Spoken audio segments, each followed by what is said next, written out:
Welcome, ladies and gentlemen. Welcome to an extra special edition of the Live Free Now show, where every week I bring you the news, views, tips, and tools you can use to live a free, prosperous, and healthy life. Today, we are going to be revealing an ultra special musical performer, influencer, thinker, author, entrepreneur, doing all sorts of great stuff. And he will be joining us for the Greater Reset for co-creation in Bastrop, Texas. That's coming up January 18th through the 22nd. There's going to be all sorts of visionaries, thinkers, activists, entrepreneurs. It's a bunch of solutionaries, really, folks that are focused on solutions, pushing back to this whole Great Reset agenda. And we're going to have a lot of workshops and outings and socials and dinners, and it's going to be a great time had for all. And there's also going to be musical performances. So we're going to reveal our special guest, our surprise guest here in just a moment. But again, you are listening to the Live Free Now show.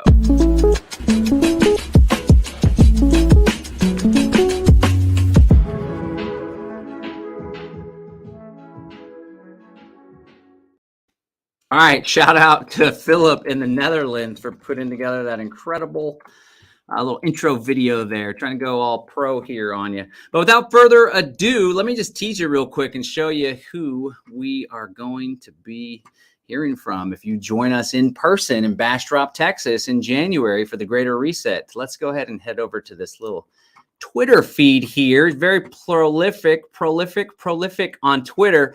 None other than Zuby Music. Let's go ahead and bring him to the stage. Mr. Zuby, how are you?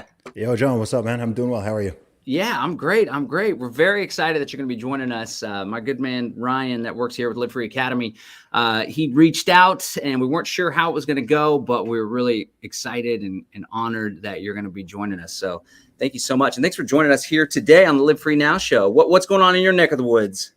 Yeah, all is good, man. As I record this, I'm actually in Texas right now. I'm in Austin for a couple days before I head to the East Coast, and then I'm going back to the UK for the Christmas period. Going to go back and see my parents, see some of my family, but life is good, man. I've had one of my most successful years ever. It's been really positive. I've been to so many cities, so many countries, met so many thousands of people, and had so many achievements. So things are just going from strength to strength. I'm happy. I'm blessed.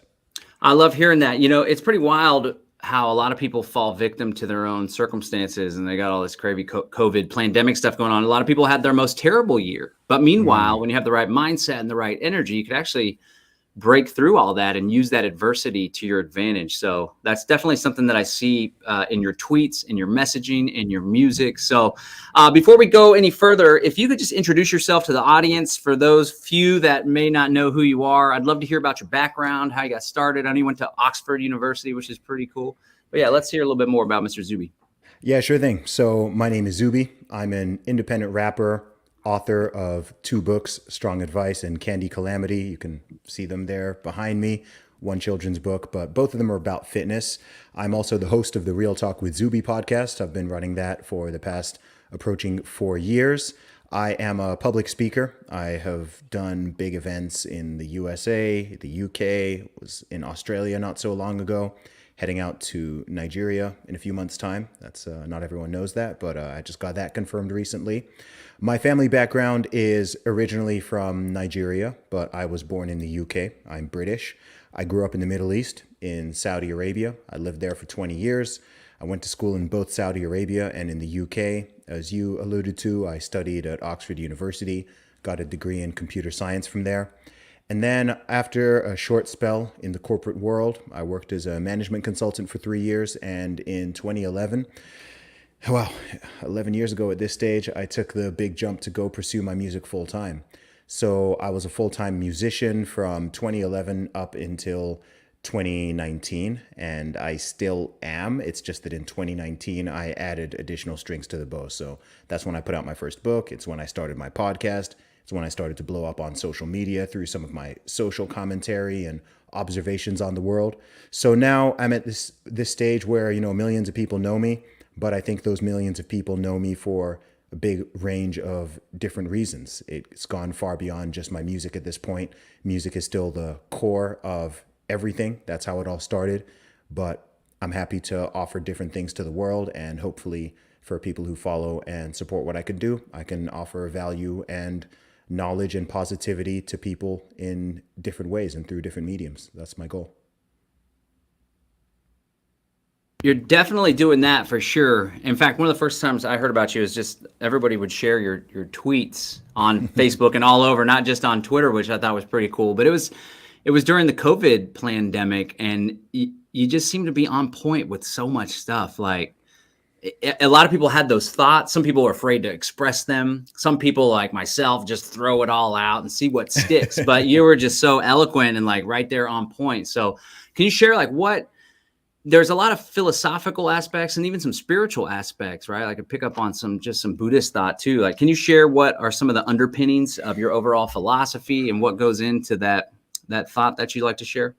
It's a very good question, and it's a tricky one to answer because I think it can be difficult for any of us as individuals to know exactly where all of our thoughts and our ways of thinking come from. I think it's a combination of nature and nurture. I have a very unique and specific personality type, which is very high in some traits and very low in other ones. So it's always given me a unique perspective throughout my life.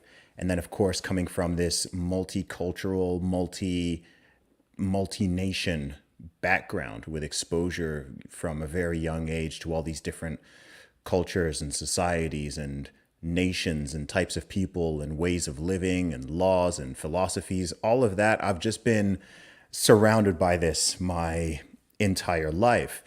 And then I'm also, I certainly believe in God. I'm a Christian. I was raised as a Christian. I come from a Christian family. So some of my perspectives are certainly going to be based on and impacted by that. But I think that a lot of, if I were to able to maybe summarize in a sentence what I think I have a gift for, I think I have a special gift for being able to articulate and put into words what other people feel or think. And then I think coupled with having the confidence and the courage and the willingness to do that, to actually say it, I think that's really what I do across these different mediums, whether you're talking about music or Twitter or interviews or social media or live performances or live speeches or books. I think that's really what I do. I think I'm taking things that people maybe deep down know or feel or think or sense, and I can put it together in a concise and oftentimes witty or humorous or insightful in an insightful way. And then I just put that out there, and putting it out there to me doesn't even feel like courage. It's just like, I feel like I have to. Maybe you sense that you have that compulsion as well, right? Like if you've got something that's going on there and is really in your head and you have to say it. It's not even like, oh, should I or not? It's just like, well, hey, I have to say it, right? Like this thing's going on. It doesn't make sense. I need to speak out. Or this is going on and I don't think this is right. Or I think that this is going to lead to something dangerous. I'm going to speak out, right? If I see a car driving, speeding down the road, and I know that up ahead of them is like, they're going to go into a lake or they're going to go off a cliff or something. Like, I can't just be like, do I say something? Just like, no, like, hey man, stop your car. You're going to career off a cliff, And I felt that going back to the early stages, especially of when the whole so-called pandemic thing kicked off, all of those red flags were going off for me. Those 2020, 2021, if you remember back to that time, even early 2022, there was so much stuff that wasn't making sense. It wasn't making sense. It wasn't adding up. It wasn't coming from logic. It wasn't coming from reason. It certainly wasn't coming from science, despite the fact that people kept using these words. And I think that I had the perception to detect that, but then I also had the courage to articulate it, even when it was really, really not popular.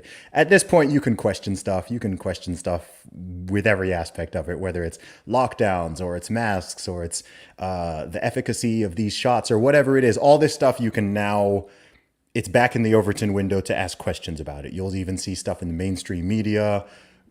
People aren't getting as aggressively deplatformed and so on for asking certain questions, and less people are being called crazy or being called grandma killers and all that. But early 2020, man, it was not popular to take a stance against lockdowns or mask mandates, or to question just how deadly this whole thing was, or to make points about what was going to happen to the economy and to physical health and to mental health and to children's well-being and development. All that stuff that now, over 2 years later, people are happy to talk about slowly. I was raising all these flags very early on, and I'm not the only person who was doing it, but it was certainly a very small minority. And out of people who have big social media platforms and voices, let's say hundreds of thousands or or millions of followers, I was in a very small number of people who was saying that early on, and who was willing to ask some of these questions and point this out. And it's not because I wanted to be some hero or freedom fighter or whatever. It's just that I was making these observations, and I thought that it was important, and I thought that it was the right thing to do. It was an ethical compulsion more than any desire to I wasn't like, oh, let me take a contradictory stance to gain followers, or to do this or to do it. Wasn't that at all. Yes, I did gain followers. I gained a lot of followers during that time period, but I was gaining followers anyway, and I was just saying what I actually genuinely believed. And vast majority of those things have been proven to be correct, far more correct than what the so-called experts and government officials and people in the media were saying.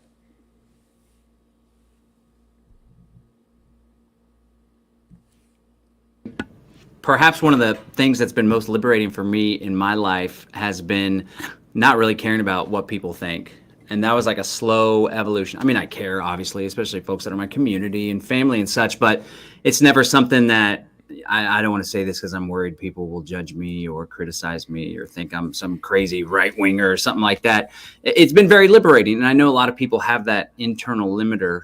And I was right there with you. Once I saw this was totally bogus, I started banging on it on social media, and really like a bunch of high school friends came out of the woodwork and were really offended and bothered. But at the same time, there were other friends that were messaging me privately. Thank you so much for saying what we want to say. I want to work up the courage, but I haven't. So it was wild and interesting times. Now, let me ask you this. You've been doing your hip hop career for quite a while. Did you start off in the hip hop as a conscious artist? That's what I like to refer to, conscious, not awake or woke, right? That's been totally taken and jeopardized, but conscious artist with something to say, right? So when you first got your start, were you already aware of some of the problems going on in the world back then, or were you just doing the hip hop thing?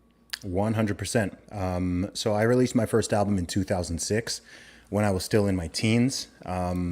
And I was in university. I was in my second year of university at the time. The first album I put out was called Commercial Underground. If anyone wants to go back and listen to that from 16 years ago, then you can. It's available on iTunes and Spotify and everywhere else. And if you listen to that, you'll see that you'll see that I'm saying the same stuff I've always been saying. It's just that none of it was deemed any type of controversial until the world got stupid in, I don't know, the mid to late 2010s and then early 2020s. I've my positions have obviously evolved. I'm older and I'm wiser, and I've gone from a teenager to a man who's now in my mid 30s now. I've had a lot of experiences.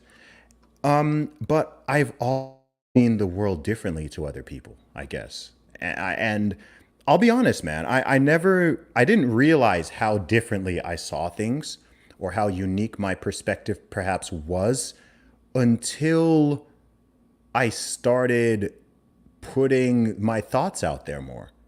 I've been on Twitter. Let me give you an example. I've been on Twitter since 2009. And from 2009 to 2018, I really use Twitter, to talk about my music and to promote my music. I very rarely wade into anything political or social or political, or these culture war issues or anything like that. Not even out of primary fear. I didn't want to rock the boat too much, but it wasn't even fear. It was just that I didn't think that my perspective was that interesting. I mean, most of what I say to this day, I don't think would be controversial in a sane world. I don't think would be deemed. I mean, anyone who actually is familiar with my message knows that I'm not some type of radical or flamethrower or hyper partisan person or any. I'm not. But what's happened is things have moved so far off base, and sanity itself and critical thinking itself and courage itself have become such rare commodities that simply by being someone who is willing to express your genuine opinion without a massive filter and to simply make sense and to be reasonable and to be sensible and to speak to people on different sides of the aisle and of the spectrum and not just be attacking and being hyper tribal and being willing to ask questions, right? Simply asking questions, that is so refreshing now, right? We're in a stage now where this is so refreshing. Maybe if we were in the 90s, if we were in 2005, none of this stuff would even be particularly interesting because it would just be considered common sense. But as we both know now, common sense is not as common as we probably believed most of our lives. And you can now build a platform and you can gain followers and you can build a whole audience by being the adult in the room, right? By simply speaking the truth and seeking the truth and asking questions and talking to people and not just going along with certain dogma. And that's pretty remarkable. I think it's a bit of a sad indictment on where our society is in some ways. But at the same time, it means that we have this opportunity to fill in a certain gap, right? All of our institutions have proven that they can't be trusted. I mean, after the past 2.5, 3 years that we've just lived through, all of these big mainstream institutions, which they were already losing trust, people were already losing trust in them, but they've just proven themselves to be frauds, right? If not outright criminal in some cases. Like, let's be honest with it. And I think that's sad. I think that's kind of a shame. I actually kind of would like to be able to trust most of the mainstream media. I'd kind of like to be able to trust that our public health authorities have the public's health in mind. I'd like to trust that, presidents and prime ministers and congresspeople and governors and mayors and whatever are generally acting on the behalf of the people. I would love to believe all of those things. But they've just proven that they're not true. And that's not because I am being hyper conspiratorial. It's because I'm just connecting dots and I'm listening to them. I'm listening to the words out of their own mouths. I'm hearing them lying every single day. They're gaslighting people. They're memory holding things. They're creating disastrous ideas and policies. They're breaking their own rules, breaking their own laws. They've just proven themselves not to be trustworthy. And what that means though is individuals, myself, yourself, other people out there, big scale, low scale, have the opportunity to step in and take a little bit of that power from them and gain back some of that influence. And it's a strange thing to kind of be called up to do, I guess. But I think that we're all doing that in our unique and different ways. I've got a skill set, you've got a skill set and a perspective. Each of us do, right? We're all different individuals and we have our unique ways of doing things and our talents and our skills and abilities that we can all bring to the table. And I think it's great that it's becoming a bit more decentralized and it's becoming more democratized, really, if you think about it, rather than just there being 3 or 4 sources of everything and 3 or 4 authorities. Now it's like, okay, there's just hundreds of millions of them scattered all over the world. And this person's got a podcast and that person's speaking and that person's doing books and this person's doing videos and everyone can just do their own thing and we can have conversations. And even whether there's always going to be points of agreement and points of disagreement, but as long as we are having conversations and people are talking to each other, then I think that's good. And we've really seen that they don't want people asking questions. They don't want people talking to each other. They don't want people sharing their perspectives. And I think that when you don't have truth or the willingness to seek the truth on your side, then the natural response is to want to censor people and label everything as misinformation and disinformation and censor that and deplatform this person and all of that. And but I do think it's unraveling. It's concerning, but it's unraveling. Right on. Yeah. And I'm the forever optimist. And I purposely choose to see the world in a positive light. And I choose to see the freedom and the joy and the beauty and the wonder and the harmony. And in turn, that's what I experience in the world. Right.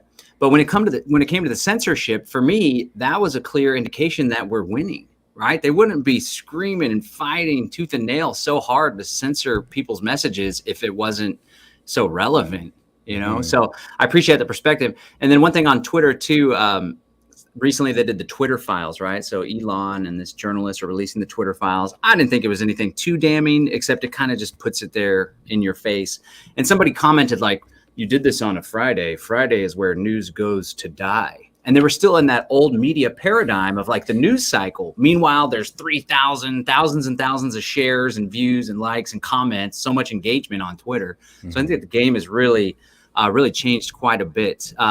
If you're just joining us, ladies and gents, I want to thank you for tuning in. We are chatting with Zuby at Zuby Music. He is going to be a special music performer at the Greater Reset 4 taking place in Bastrop, Texas. This is our effort, the people's effort to push back against the World Economic Forum's Great Reset. It's all going down January 18th through the 22nd. Of course, you can watch online for free at thegreaterreset.org, or you can join Derek and Ramiro in Morelia, Mexico. They're going to have a huge crowd of folks. Lots of people from from all around the world are going to be gathered there. And then we're hosting here in Texas, in Bastrop, just 30 minutes east of Austin. So I was actually born and raised in Austin. It's a great city. Went a little hard left for me, but still a lot of really good people, a lot of good things to do, and a lot of freedom and crypto people too. But we're going to be hosting at the Bastrop Convention Center, and there's going to be a live musical performance by none other than Zuby, our mystery guest here. So incredible speakers. We got Del Bigtrees coming down to Mexico, Mark Moss, Tom Woods, Jack Spirko. So again, you go to thegreaterreset.org, thegreaterreset.org. And before we go further with the interview, I just want to play this little trailer that we put together. Philip helped to produce it, and we got Derek and Ramiro, myself, providing the soundtrack. So we're going to play this, and then I'm going to talk to you and get your insights and solutions when it comes to this whole Great Reset fiasco. All right, we'll be right back, folks. Are you sick of being told you'll own nothing and you'll be happy? Are you exhausted with the truth community focusing only on the problems?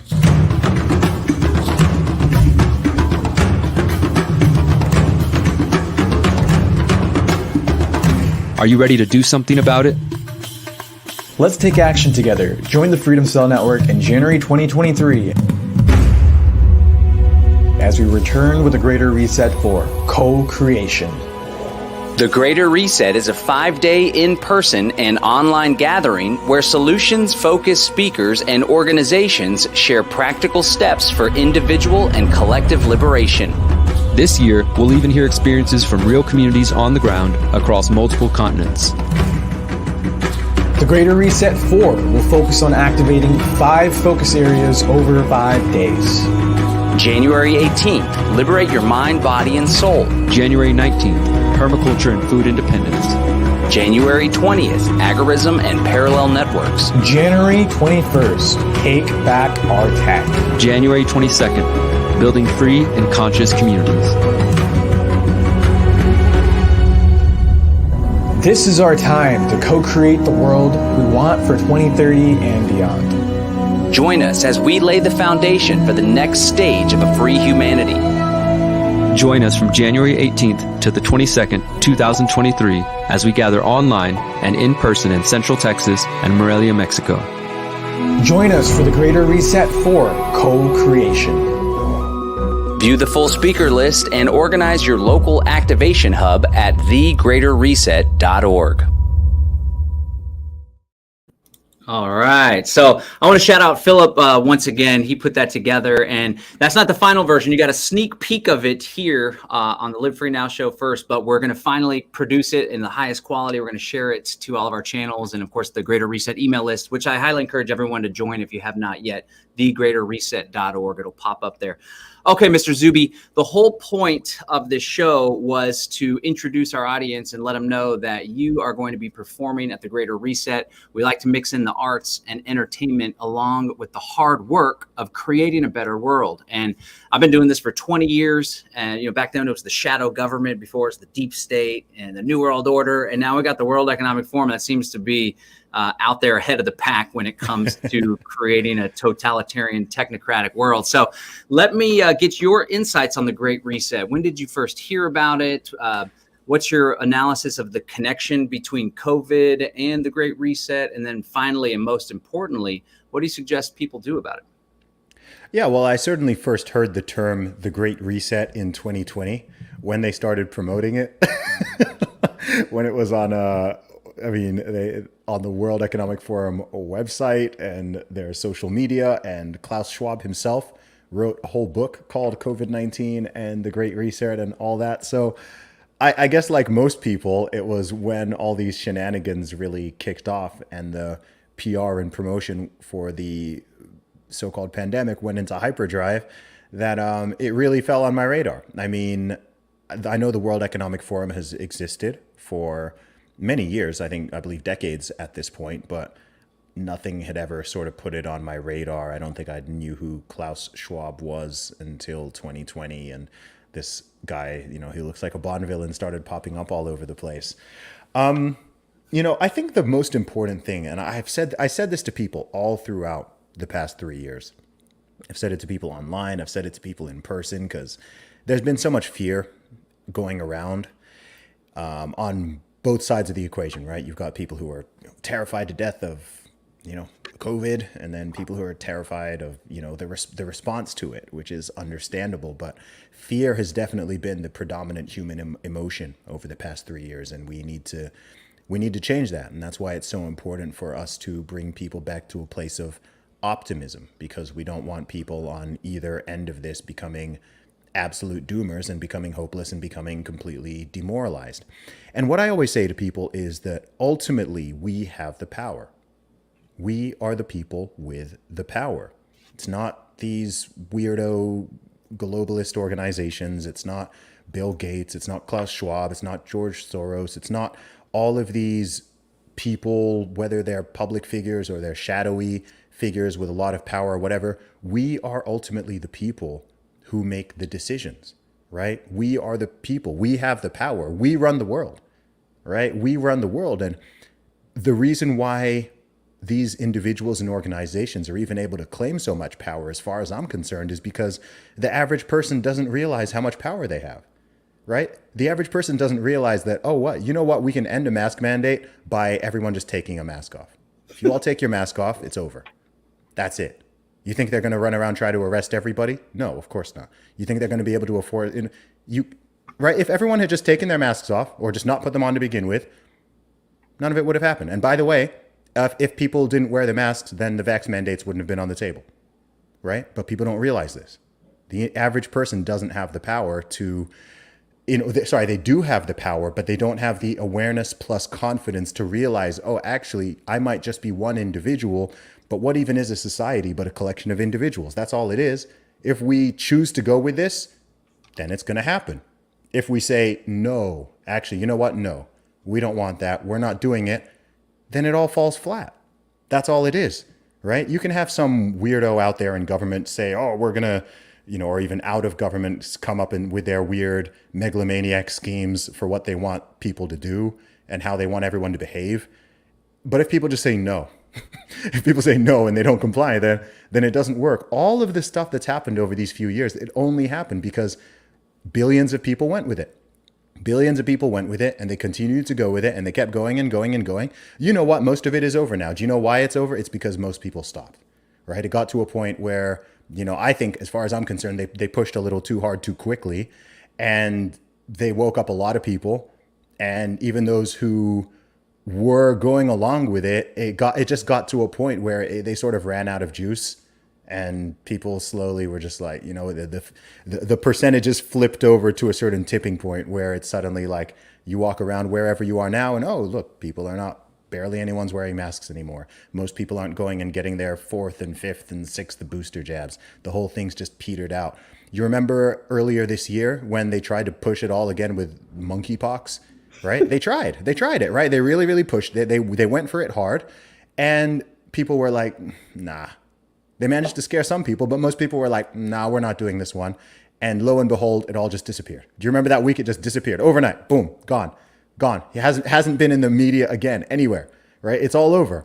You know what would have happened if people were freaking out and, masking, and they'd still be going with it, right? They'd still be going daily reporting, this many cases of monkeypox, they would just run the whole thing again. So I think people need to understand how much power that we actually have.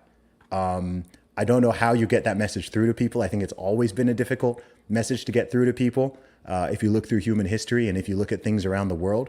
But I do believe ultimately that people have the power. And that's why I think optimism and courage are two of our greatest weapons in the pushback against this, because so many people have been demoralized. And I understand it. We've just lived through 3 years of one of the biggest psyops in human history, as far as I'm concerned, certainly the biggest one in our lifetimes. So I can understand the demoralization. I know how much people were divided. I know people got pushed away from their friends and from their family. So many people lost their jobs. People were bullied. People were coerced. People were shamed. People were attacked, called nasty names. I get it all. I understand it all. And this didn't just happen in the USA. This happened all around the entire freaking world. But you can't let people demoralize you, right? If you don't think you can win the fight, then you've lost. If you don't think you can win, then you've lost already. And we can absolutely win this, right? I'm not going to let some 70, 80-year-old dorks at the World Economic Forum who nobody even elected dictate to me how I'm going to live my life and how my family is and how my get out of here, man. What do you mean you'll own nothing and you'll be happy? Buzz off. Who even are these people, right? Like, I'm almost like, why are we taking these people seriously? Like, go away. None of you guys can even do 10 push-ups or a pull-up. Go away. Don't teach me about health. There you go. Yeah, man. And they're like, you'll own nothing and be happy. I'm like, I need to stack more assets then. If that's the heck with you guys. I'll show you, right? But there's a lot of people, right? So in the work I do with Live Free Academy, we do educational workshops, online courses, in-person courses. We're hosting the Central Texas iteration of the Greater Reset, right? In the work I do, I've really come to the conclusion that mindset is absolutely critical. The tactics are out there, the strategies are out there, the how-tos are all out there, but people still have these internal limiting beliefs, right? And at the end of the day, nothing could be more important. And that came to mind because we have this Exit and Build Land Summit. We're trying to educate people and encourage them to exit these big cities. That's where the smart city agenda, where the control, the tyranny, the police state is most prevalent, and get some homesteads, build some communities, maybe do an intentional community out in the country. And I've been real conscious of people's limiting beliefs. One of the popular ones is, I could barely afford rent. How could I possibly buy a piece of land? The other one that comes up the most is, well, Klaus Schwab and the World Economic Forum said we'll own nothing. So they're just going to take our land away, right? Mm-hmm. What you are a student of the human condition. I think you're on point with all sorts of your analysis and awareness of human beings, which is a very valuable skill to have, whether it's in business or activism, of course. So let me ask you this. What do you attribute to the fact that so many people, seemingly the majority, although maybe not, so many people are disempowered? So many people have so little faith in their ability to make decisions that they abrogate the responsibility of their own health and their security and the management of their money and finances to people they don't even know, just because they were taught to do so or because everyone else is doing so. What are some of the big factors that you think go into the fact that there's so many humans that are just going along to get along and following orders without question?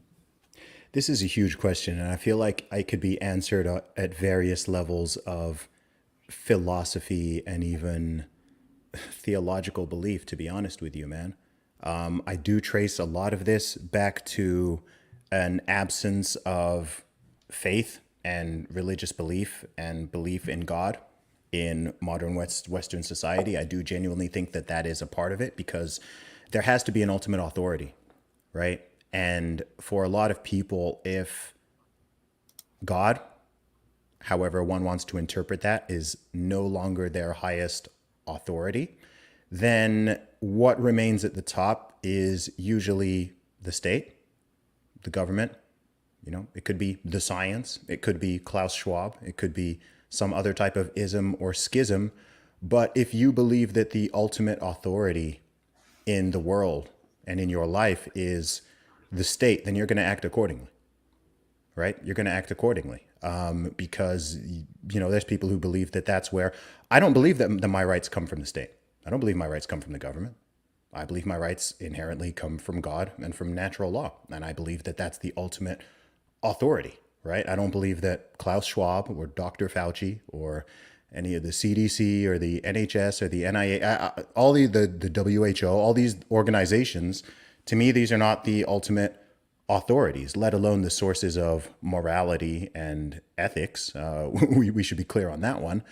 And so I think on a sort of real deep level, I do actually think that a lot of it on an individual and collective level does come from that absence of what I would consider like true faith. I think some of it comes from that, because downstream of that, you get disempowerment. Of course you do, right? And you get cowardliness, right? Why is we have a pandemic of cowardice? That's honestly what we have. And people really get upset when I use the word coward. And I think people get upset when I use the word coward because they know that it's accurate. And no one ever wants to consider themselves a coward or consider that they themselves are acting in a cowardly manner. But I don't think people would get triggered by that word unless they knew that there was truth in it. And when I'm talking about courage here, I'm not talking about a level of courage where, I mean, think about what people do around the world and what people have done throughout history, right? Guys my age, guys your age or younger, it wouldn't be rare for us to need to go out with like physical, with literal weapons, whether it's guns or it's swords or it's our fists or whatever, and go out and literally put our lives on the line to fight for our freedom, to fight for the well-being of our family, to fight for the survival of our country, fight for our tribe, all of these things. Like most of human history, that was the norm. If you were a man, high chance you were going to die in some type of battle, real battle, right? Physical, violent battle. That's a huge level of courage. You look at people who fight in the military. You even look at, police officers who deal with violent crime. You look at firemen who are running into burning buildings, literally putting their life on the line, right? We're not here saying, okay, you need to be that courageous, right? We're just saying, hey, you see something wrong, speak up. Right? Someone's trying to push you and force you into something that you really don't want to go with. And yourself deep down, it's not even correct. It's not even right. It's not ethical. It doesn't make sense. Right? Like you say no. And people aren't even willing to take this basic, very basic level of courage. And if you keep refusing to do that, then it gets worse and it gets worse and it gets worse and it gets worse. And we've seen this play out many, many times. So to me, that's the sort of diagnosis of the problem, kind of hitting it on two different levels. One of them a bit more of a spiritual, theological level, and one more of a sort of practical, psychological level. And I think that in terms of solutions, because we want to be solutionaries here, of course, what I always tell people is you don't need to go full Zuby, right? You don't need to go full activist. You don't need to go full whoever it is that you admire, who you think is courageous and is speaking up and doing. You don't even need to go that far. They don't need to go to your level, putting on a whole event, putting on a whole festival to push back against it. You don't even need to go that far, right? But 20%, right? In whatever avenue you're in, within your family, within your home, within your workplace, online, offline, if you can just be at 20% more bold and courageous, and if people could collectively do that, I think things would look really, really different. I think a lot of these bad anti-freedom, anti-liberty agendas that are being pushed through would be stopped in their tracks if the average person would just look. People didn't even have the courage to just take the mask off their face, right? Just take it off, man. Go to the store without that thing, right? People were putting them on without even being told to, right? You're not even being told to put it on, and you're just automatically day in, day out putting this thing on thousands and thousands and thousands of times, reinforcing this cowardly behavior, reinforcing it over and over. And you know what? We're creatures of habit. So the more you do that, every time you take the cowardly path, every time you don't stand up and say no when you should, every time you say yes when you know deep down that you shouldn't, you're reinforcing that pattern. You're creating that habit. You're getting to the stage where you just defaulted every time to take the more cowardly option, right? And in the long term, that's going to hurt you, and that's going to hurt people collectively.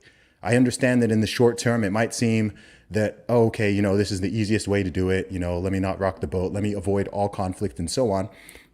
But then you build that habit. And on the flip side, if you get used to being able to take the more courageous and righteous path in all these little small decisions that you're making day to day, that also becomes a habit. Like I said, I'm not going out there every day putting on my battle armor, like, yeah, let me go fight, let me go to what. No, like I don't love conflict either, right? I'm not someone who actively seeks conflict. I didn't be like, all right, like this is my time, let me step up and battle all these people. I also want to just get on with people and chill. And I'm happy to do that 99% of the time. But if like something is just completely out of order, if something is wrong, if they're trampling on human rights, you're locking people in their houses, you're forcing people to do this, I'm going to speak up. I'm going to say something. I'm not going to just be like, okay, well, let me just go with it. But so many people took that route by the millions, by the billions. And that's why things got as bad as they did. So I would hope that people can at least reflect on that, right? if someone is feeling personally indicted by anything I'm saying here, right? Like look back on it and go, you know what? Next time that comes around, next time there's something like that, let me behave differently. Let me not be complicit with the problem. Let me at least try. Let me at least put in some semblance of an effort to push back against this thing. I recognize, look, there's going to be times and places where you might need to concede a little. You might need to compromise a little, right? Like I get that, right? I exist in the real world as well. I understand. I know what people have gone through with all this. But there's levels. There's degrees to it. And I think that if most people are honest with themselves, we're going to have a bias in terms of, I imagine that majority of people who are listening to this podcast are already going to be in the minority just because of the nature of the event and what we're talking about. But definitely for the majority of people who just went with it and were entirely complicit with it all, then I hope that my greatest concern about the past few years in a way is that I'm not totally convinced that people learned what they should have learned from it. That's the thing that concerns me most. I know some people have. A lot of people got woken up by it all. But I don't know. I'm kind of like, man, if in 3 years or 4 years time, they just want to do this again and push it all even further, will people just go with it again? And I would like to be able to confidently say, no, they won't. They learned the lesson. But I'm not sure. I don't know what your thoughts on that are. Well, I think a lot of it has to do with where you happen to reside. And one of the big things that stuck out to me, I've been doing the activism for a while, like I said before, and most of it was political in the early days. And then I realized, like, I've put in so much work, and we actually did a pretty good job. And even when we had these little victories, like we stopped police officers from being trained to do blood withdrawals, or we got these privacy policies in place. So these fusion centers, this Big Brother, DHS, FBI fusion center, they can't collect political or religious or social information and share it. Turns out when the Blue Leaks happened, the Blue Leaks hack, my name was actually in a Fusion Center database, and I'm the guy that got that privacy policy implemented here in Austin. But I think it really matters a whole lot where you happen to reside. We used to make a joke about the 10th Amendment and states' rights and said the central government, the federal government here in the U.S. was all powerful. It didn't really matter, but it was a big difference if you happen to be in California or New York or New Jersey or Michigan with Whitmer compared to Texas, Florida, South Dakota, right? So my advice to folks is always to vote with your feet and find a solid freedom community. That's why we're so big on the Freedom Cell Network. We got over 34,000 people globally that are part of this tribe, and it's all solutions-focused people. Now, you said... John, let me just jump in there. Do you know something that's so interesting about what you said there? Is when you talk about these differences that exist, say, in the United States between the different 50 states, the difference isn't that different places have, different magic land or something. It's the people. Yep. Right? It's the people. It's the tolerance of what people will go along with and what they'll comply with and what they'll put up with. That's why, okay, in California, in New York, you can push people this far.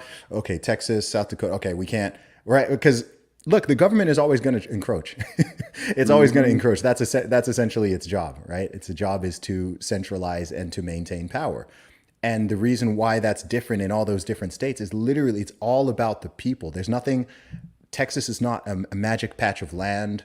California is not like, they're all just patches of land. California used to be a lot more liberty-minded, right? But over the course of time, the people's attitude and behavior changes. So if you want to maintain liberty, you have to value it yourself. If you don't value it yourself, I mean, why would the government? Like, even from their perspective, it's like, well, if I were a leader who cares about power and cares about my power, like, what's my incentive to decentralize that, right? Like, why do I'm going to push what I can push. I'm going to get away with what I can get away with. You know what I mean? Like, and yeah, maybe people don't look at it from that angle, but I think you're spot on about where you are really matters. But I think it's important for people to understand why it matters, because I think people focus on the state, and it's like it's the people. It's really the people. That's what makes it. Yeah, it's the culture and putting things in perspective. Like you said, California was more free and more laissez-faire. We can create the change, the cultural change now, and envision where things are going to be in 5, 10, 20 years if we do the work, if we have the difficult conversations, if we opt out as much as we possibly can, right? I got another question for you. This one's more personal with stuff going on in your life. So we were talking about why people just go along to get along. And one of the things that I've identified is a lot of people don't have goals. They don't have a higher purpose, right? And so I'm so laser focused on these goals. I've identified my higher purpose as my life's work is to create an environment where our freedom community can experience political autonomy and self-governance, right? It may take generations. Maybe my kids pick up the banner, but a lot of people, they don't have goals. They don't have a path. They don't have plans laid out. So it's easier for them to get taken on a ride. Meanwhile, I'm like a horse with blinders. I'm like, if it ain't in alignment with my goals, I'm going to reject it. I'm going to push it away. I'm going to avoid it. So let me ask you, how important are goals to you? Do you have any big picture? I like big, sexy goals too, like shoot for the stars, right? Yeah. Do you have any big picture goals you're working on with your health, with your entrepreneurship, with your social media, your music? What's going on, and what do you have your sights set on? Absolutely, man. And I wouldn't have been able to do what I've done for the past 15 years plus if I didn't have that big goal and have it consciously in mind. So my big North Star goal and life mission is to positively impact, inspire, and motivate over 10 million people through my words and actions. That's my goal. I love it. Right? So everything I do, music, podcasting, this interview, public speaking, coaching, social media, all of it, it's all in line with that goal. If it's not in line with that goal, as you said, I say no.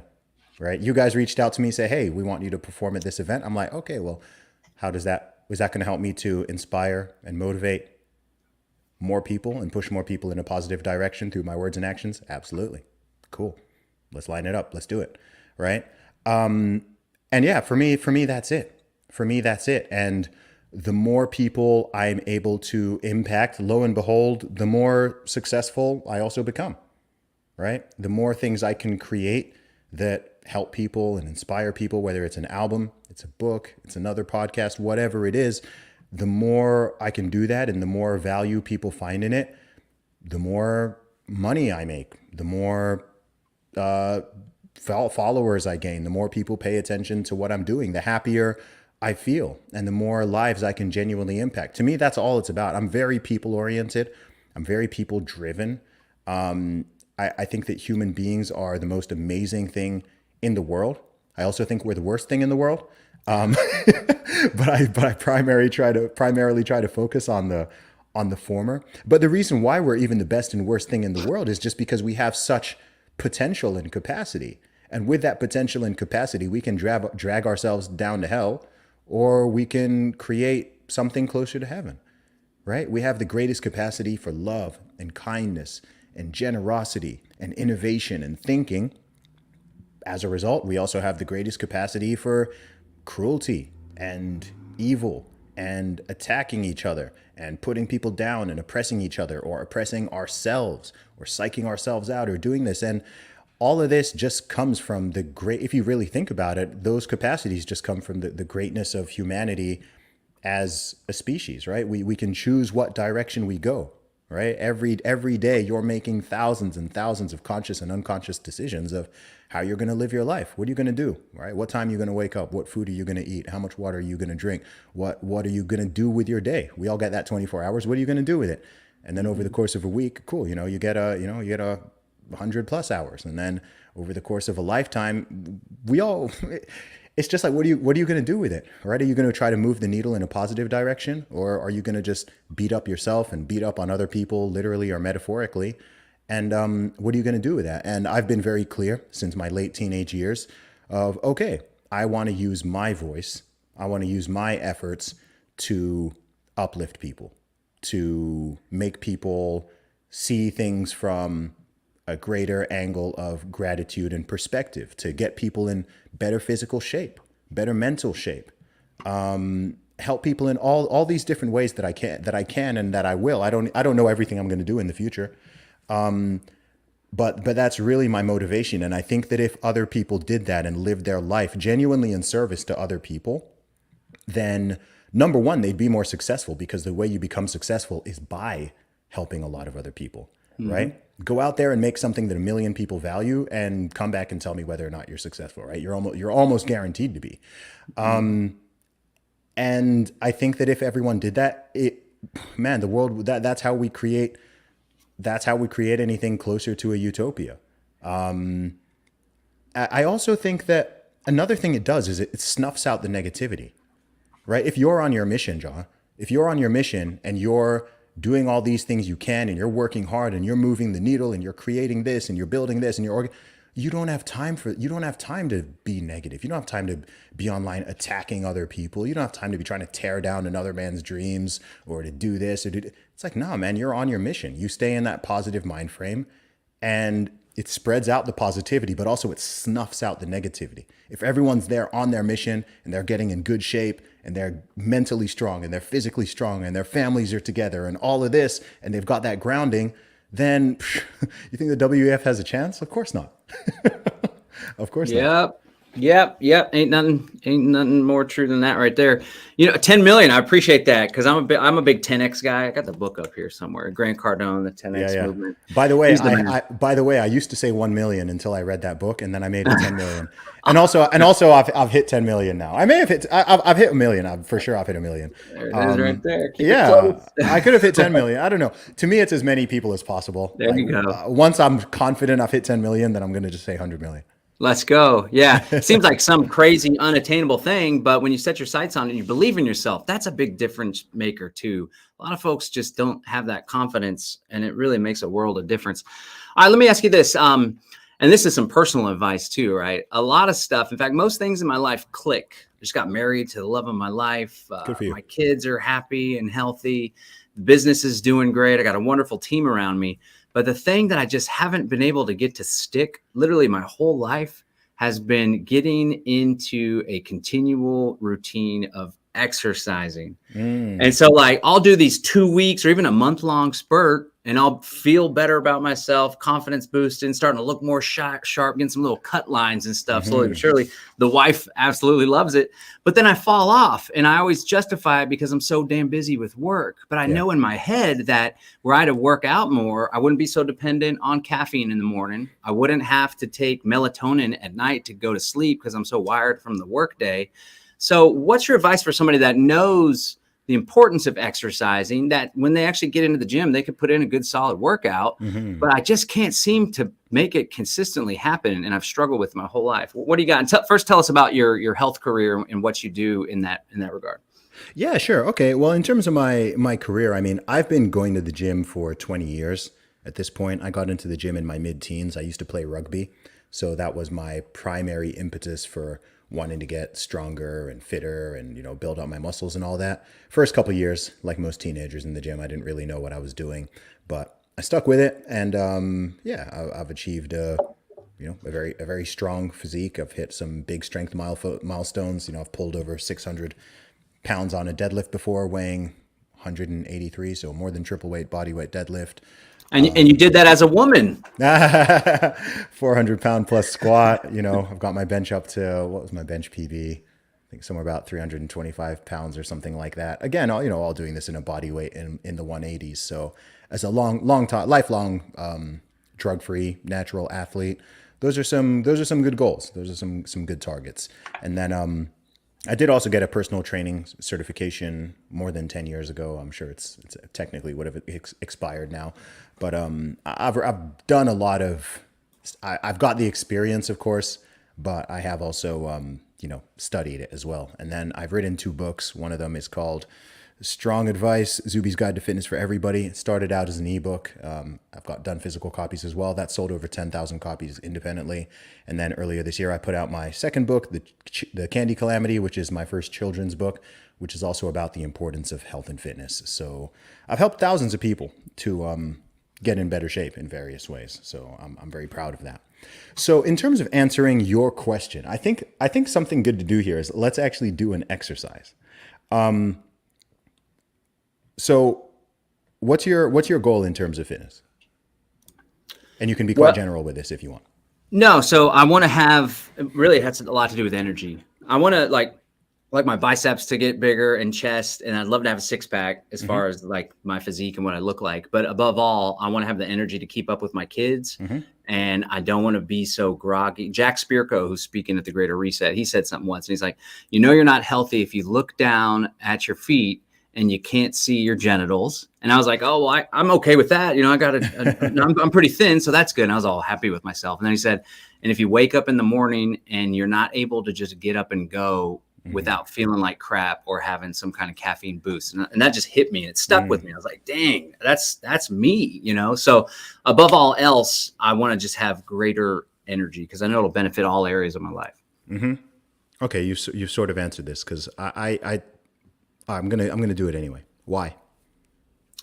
Why? Because I know that I could probably be more playful with the kiddos. And I know that being able to have greater energy, get up and go, get an earlier start, go to bed earlier, it would help me in my work to be more successful as well, in my activism and business. And why does that matter? It matters because I am concerned with the way the world's going. And I would like to see that improved, especially for my kiddos. Yeah. Okay. Well, so you can see what I'm getting at here, right? Drilling into the why. Sure. Yeah. Because I think on a sort of motivation gets you started and habit keeps you going. But in terms of finding the motivation and doing it long term, because a lot of times when people get into exercise and dieting, the mistake they make is thinking of it on a short-term scale. Really, you're talking about a fundamental lifestyle change, right? You want to think of like changing your diet or getting into the gym regularly as like brushing your teeth, right? Something as normal as brushing your teeth or having a shower every day. Just like it's not even a thing you hype yourself up for, motivate yourself. It's just part of your lifestyle. It's part of your habits. It's just something that you do. And for that to happen, you have to stick with it for a certain amount of time. Typically, I'd say 3 months plus is normally when it really starts to get deeply ingrained. And the longer you do it for, you'll get to a stage where not going to the gym after going to the gym regularly, not going to the gym would be, it's like as hard as just, hey, you can't brush your teeth anymore. I'd be like, what? How, I'm sure if someone never brushes their teeth, right, they get used to it, right? They get used to it. And it's not a big thing, but you have to get used to it. But the why is so important because if you keep that why at the forefront of your mind, that's the thing that'll make you do it. Even when you're going to have days where you're tired, you're going to have days where you're like, I just don't really that is going to happen. But if you know why, because a lot of people are like, oh yeah, I want a six pack or I want bigger arms or I want this. And it's like, well, why? And to be honest with it, right? If it's truly that, okay, I want to, be more attractive to the opposite sex, or I want to, my dad died of a heart attack and I want to live a long, healthy life for my children, it can be a combination of things, but I think if you're clear on that, then the sticking with it part becomes a lot easier. Cause it's like, it's at that point here's a good way to think of it. I would say, given your why, I would say that taking care of your health to the best of your ability isn't just something you should do. I'd say isn't just something that is a want. I'd say it's an ethical duty. You're a father. You're a husband. You're a leader. I'd say you have an ethical duty to take care of your body, to do your best effort to take care of your, I'd go beyond it just being something you want to do. It's actually there's an ethical component here, right? It's I have to do my best, right? There's all these things we don't have control over, especially when it comes to our health, but you have a duty to do the best you can do, right? Because you're also setting an example for other people. You're expanding your own lifespan and your own energy and the amount that you're able to do in any 24 hours and the energy you have, all that. That's the way I'd frame it. If I want to the things that I feel are ethical duties that I must do, just like we were talking about having the courage to speak out before, to me, that's an ethical duty. I feel like I get the sense you feel like you have an ethical, moral duty to do what you do, right? It's not just that like you want to, it's like I have to. Like I have to. Someone's got to do this, man. Like someone has to do it. So I think that's the right framing to have. And once you frame it that way, once you've created the habit, then it gets to, once you start like enjoying, genuinely enjoying it as well, then it just becomes as easy as brushing your teeth or going a shower. Another thing as well is this is something that's a little more practical, is that recognizing that something is better than nothing, right? So with fitness and diet, it doesn't have to be like on and off. I think some people think that if their diet isn't perfect, or if they miss like a gym session or whatever, that like they switch off. They're on or they're off. And it's like, you might have a day where, you know what, you can only work out for like 25 minutes and that's all you've got the time for. The 25 minutes is infinitely more than zero, right? You might have a time where, your diet's not perfect, whatever. It's like, you know what, eating 70% healthy, 30% junk is infinitely better than 100% junk. You see what I mean? So doing what you can is so much more than doing nothing. And I think that a lot of people have this all or nothing mentality, and actually that messes them up as well. Because as soon as they miss a gym session, or as soon as they have a bad meal or whatever, that one bad meal turns into 50 bad meals. That one missed gym session turns into 3 weeks of not training. And that's not the way to do it. The best is, okay, you know what? I messed up today. Cool. Tomorrow I'm back at it. Or you know what? I normally do an hour, only got time for 20 minutes. Cool. Let me knock out a quick 20-minute session. And oftentimes, once if you might think you're only going to do 20, and then once you're there, you're like, oh, you know what? Let me do the whole hour. So that's nice. Hopefully that's a few different ways to look at it. But no, man, that's some good medicine. The ethical part, you're already getting me on the purpose, and I'm aware of the importance of purpose, how it kind of pulls you, right? But the whole ethical bit, that took it to a whole nother level for me. So I appreciate that. I'm gonna take that, internalize it, and put it to work. That's that medicine I was looking for right there. Awesome, man. Happy to help. Some real talk there. Okay, cool. Well, we've come up to the end of our time, and I just want to thank you again for spending an hour with us, sharing some serious wisdom. The last question, one more thing I'd like for you to do. If you could speak to the audience, right? We got like 42 people watching on Facebook and YouTube, and we have twice as many watching on Odyssey. So shout out to the folks that are watching on the alternative channel there. For folks that are feeling overwhelmed, downtrodden, defeated, and they just have given up hope, what is it that you would say to them to put them in a better place and to hopefully spur some action out of them? Well, the first thing I would say is to recognize your own potential, right? And to practice perspective and gratitude. I know that I can totally understand how and why someone would be feeling down or be feeling angry or even be feeling resentful about a lot of the stuff that's happened over recent times and some of the stuff that honestly is still going on. But, however, you have to... Man, it's hard to articulate. Sometimes I think like, what's the other option but optimism, right? You've got the option of just giving up and losing all hope and being demoralized and being negative to everyone around you and just staying in this lull and essentially wasting your days and wasting your life staying in this negative mind frame. Or you can switch into one that is more optimistic, and you can see the positives and the blessings and the good things that we do have, and all the great things going on in the world, and the things that you have to be grateful for. And trust me, I know for sure there's thousands. If you even have the capacity to be listening to us right now, then you definitely have thousands of things that you can be thankful for. And also, the last thing I'd say as well is don't let them win. Right? If you're in that mind state, you probably think, man, there's bad guys out there. We've talked about some of them. We've talked about some of the supervillains of the world today. And I'm like, don't let them win. Don't let them win. If they've demoralized you, if they've got you down, if they've got you negative and angry at the world and angry at your family and angry at your friends and angry at your country, then they're winning. Don't let them win. Don't let these guys win, right? There's more of us than there are of them. And we are better people. We're better people than they are, right? We have something positive to offer the world. So I don't know, whoever's listening, I don't know your background. I don't know your talents. I don't know your skills. I don't know what it is that you do in this world, but you're certainly offering something of value to the world. So double down on that, triple down on that. Let's build each other up. Let's help each other with our own talents, our own experiences, our words, our insights, all of that. You have a lot of value to offer to yourself, to other people, everyone around you, people who don't even know you. We've all got something positive to offer. So I think if we focus on that and do our best with that, then of course it'll make us feel more positive. But also, as I said before, it snuffs out the negative. If you're really on your mission and on your purpose and you're driving and you're trying to build and create and help people, you don't have that much time to entertain so much of the negativity. So stay busy. I totally understand where that feeling comes from, but you have to effectively choose not to stay in that position for a long time. And the opposite is much more positive. It's much more fun.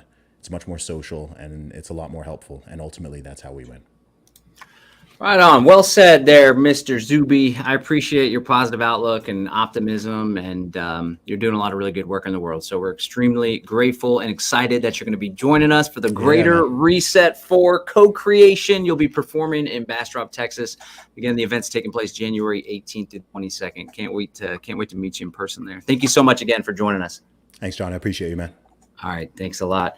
Wow. There you have it, ladies and gents. The one, the only Zuby at Zuby Music on Twitter. Check out his tunes. He's got a lot of the videos and music videos there on old YouTube, and he's very interactive on Twitter. If you appreciate what he had to say, go over there and send him a little tweedly deedly deets. But I just want to share and reiterate once again, we got this incredible event. It's all going down in January. You can watch for free online, absolutely for free. Nobody does this because there's a whole lot of money that's being spent to execute this event. The money's one thing. Money's always easy to come by, but the time, energy, and effort that we're putting into it, myself, Derek Ramiro, our volunteers, our boy Philip here working, staying up late to produce these incredible videos and assets he's got for us. It's a lot of work, but we do it because, like Zuby was saying, we feel duty bound to do this. We feel obligated. I mean, I've been talking about the New World Order for 20 years now. And back then it was this esoteric, far off thing that could happen, and we got to stop it from happening in the future. And then the COVID pandemic took place. And ladies and gentlemen, I got news for you. It's right here and it's in your face, loud and proud. The challenge is, if we don't do something now, if we don't shift the tide, if we don't change the momentum, the technology exists now for this whole New World Order technocracy apparatus to perpetually control every human being and every life form on Earth. That's some pretty daunting stuff to consider. But also consider this. As Zuby said, the power really does lie within the people. And if each and every one of you were to realize and recognize your true potential, your ability to manifest a life that is in alignment with your values, your ability to raise conscious, educated, free-thinking children, your ability to organize communities of reciprocity that can support one another, engage in mutual aid. We've done just that with the Freedom Cell Network. If we don't all recognize this, the greatness that lies in each and every one of us, then the future is going to be very dark. But if we just flip that switch, and if we have that aha moment, and if we realize that we can do this together, we can change the world for the better, then I think that's really what it's all about. And if you're somebody that's needing a little bit of a push, if you're needing a little cheerleading session, or maybe you're needing a swift kick in the ass, then I highly encourage you to join us at the Greater Reset. Again, you can watch for free online at thegreaterreset.org. I encourage you to join our email newsletter so you can stay in touch with the latest news and updates. Or better yet, much better than joining us online is to join us in person in Morelia, Mexico. There's going to be hundreds and hundreds of people down there from all over the world. Derek Bros and Ramiro are hosting that event, have an incredible venue booked. All sorts of awesome events, excursions, and outings are going to be taking place down in Morelia. Or if you want to join us in Central Texas, hear Zuby perform, you can do just that. We're hosting it at the Bastrop Convention Center, where we hosted the Exit Build Land Summit. If you're overwhelmed, if you're frustrated with life, there's nothing more impactful, there's nothing more empowering than being around hundreds of other freedom lovers, all on the same page, all working together to co-create a better world. That's what it's all about, ladies and gentlemen. This has been the Live Free Now show. I'm your host, John Bush, where every week I bring in the news, views, tips, and tools you can use to live a free, prosperous, and healthy life. Once again, it all goes down January 18th through the 22nd. You can find more information or get tickets for Texas or register early for Morelia at thegreaterreset.org. John Bush, I'm out. Peace and freedom, everybody.